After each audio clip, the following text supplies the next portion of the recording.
کیا آپ نے کبھی سوچا ہے کہ جنت کی مٹی کہاں سے مل سکتی ہے؟ ایک باپ نے اپنے بیٹوں کو جنت کی مٹی لانے کا حکم دیا، مگر کسی کو نہ ملی سوائے ایک بیٹے کے۔ آخر اس نے کہاں سے جنت کی مٹی حاصل کی؟ جاننے کے لیے کہانی کو آخر تک ضرور سنیے۔ تو آئیے چلتے ہیں اور کہانی شروع کرتے ہیں۔ ایک گاؤں میں ایک نیک اور دیندار دیہاتی رہتا تھا۔ سادہ زندگی بسر کرتا، محنت مزدوری سے روزی کماتا اور اپنے بیٹوں کی اچھی تربیت پر خاص توجہ دیتا تھا۔ جب اس کی عمر ڈھلنے لگی تو اس نے فیصلہ کیا کہ وہ اپنے ہاتھوں سے ایک گھر تعمیر کرے گا، ایک ایسا گھر جو اس کے لیے آخرت میں بھی صدقہ جاریہ بنے۔ وہ دن رات محنت کرتا، اپنے بیٹوں کے ساتھ مل کر گارے مٹی سے اینٹیں تیار کرتا اور آخرکار چند مہینوں میں اس کا خواب حقیقت بن گیا۔ ایک سادہ مگر خوبصورت گھر تیار ہو گیا، لیکن اس نے صرف اپنے رہنے کا انتظام نہیں کیا تھا۔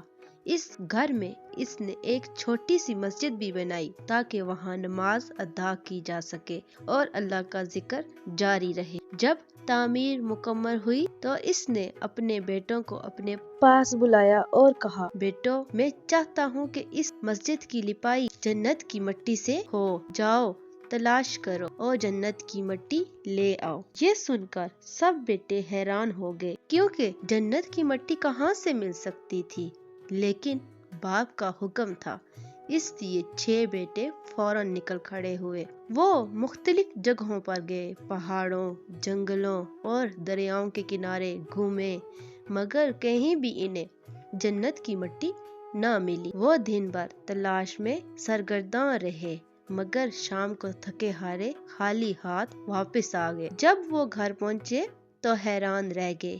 ان کا سب سے چھوٹا بھائی جو بیمار تھا اور گھر پر ہی رہا تھا، وہ ایک بوری میں مٹی بھرے بیٹھا تھا۔ باپ نے تعجب سے پوچھا، بیٹا، تم نے جنت کی مٹی کہاں سے حاصل کر لی؟ چھوٹے بیٹے نے مسکراتے ہوئے کہا، ابا جان، میں کہیں نہیں گیا، بس سارا دن ماں کے پیچھے پیچھے پھرتا رہا۔ جہاں جہاں ماں نے قدم رکھے وہاں سے مٹی اٹھا کر جمع کر لی۔ یہ وہی مٹی ہے، اور ماں کے قدموں کی مٹی سے بڑھ کر جنت کی مٹی کون سی ہو سکتی ہے؟ یہ سن کر باپ کی آنکھیں نم ہو گئی، بیٹوں کے سر جھک گئے اور گھر میں سکوت طاری ہو گیا۔ باپ نے چھوٹے بیٹے کو گلے لگا لیا اور کہا، بیٹا، تم نے آج سب سے قیمتی حقیقت ہمیں سکھا دی، واقعی ماں کے قدموں کے نیچے جنت ہے۔ تو جی دوستو، یہ کہانی ہمیں سبق سکھاتی ہے کہ والدین، خاص طور پر